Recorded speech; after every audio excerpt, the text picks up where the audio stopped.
I want to tell you briefly how I see the world and invite you to tell me if I'm wrong. I think President Xi and President Putin and the Ayatollah in Iran are working together. I think that President Xi is the quarterback. I think their goal is to have Russia dominate Central and Eastern Europe, to have Iran dominate the Middle East, and to have China dominate the Indo-Pacific while being free to roam in sub-Saharan Africa and South America and space. I do not want America to be the world's policeman, but I don't want President Xi or President Putin or Iran to be the world's policeman either. Do I see the world in the right way?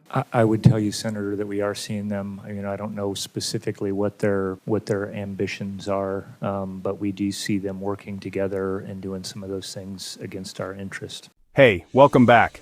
Today I'm breaking down a fiery exchange from the Appropriations Committee where Senator Kennedy put the heat on top defense officials, Driscoll and George, about America's readiness for threats from China, Russia, and Iran.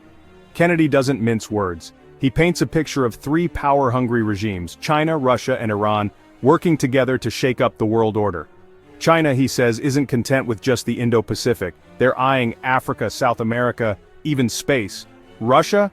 Putin wants to rewrite the map of Europe, and Iran's chasing dominance in the Middle East. Kennedy's message is simple. He's not out here demanding America play world police, but he sure as hell doesn't want to hand that badge to Beijing, Moscow, or Tehran either. So, he turns to Driscoll and George. Are these threats real? Are these countries teaming up against us? The officials don't dodge. Both of you fine gentlemen, look us in the eye and tell us what you think. I understand you got to choose your words carefully. You don't want to get put on double secret probation. But we've got some hard decisions to make here. And there's a consensus, I think, in the Congress to give you more money.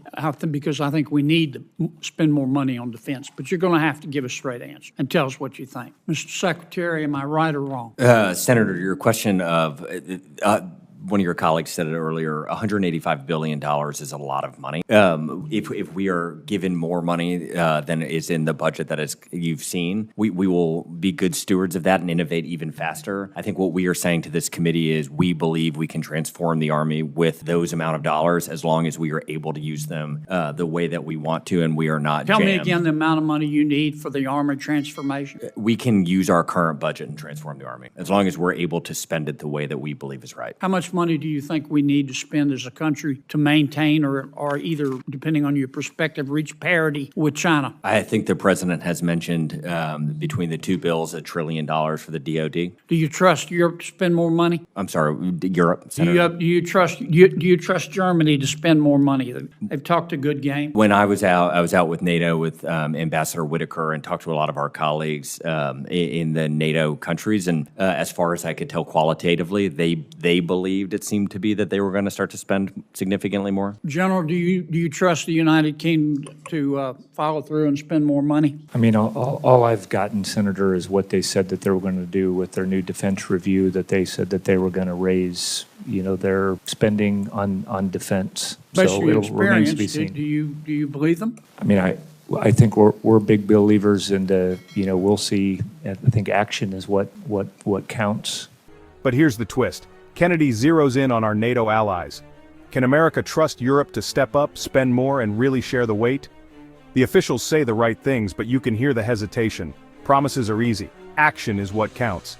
And when Kennedy links Ukraine to China, the message gets sharper. Tell me, General, how you think the war in Ukraine relates to our struggle with China. Are the two inextricably linked, or do the two have nothing to do with each other? Well, I think, Senator, everybody is watching that fight right now, taking lessons from it. I think everybody's doing that. I think everybody is looking. I get a lot of comments. General, I know everybody's watching. I got that part. We're all watching. Do you think what we do in Ukraine impacts our struggle with China or not? Give me a straight answer. I do think our partners and allies are watching what we're doing and how that turns out. Yes, Senator, I agree with that. All right.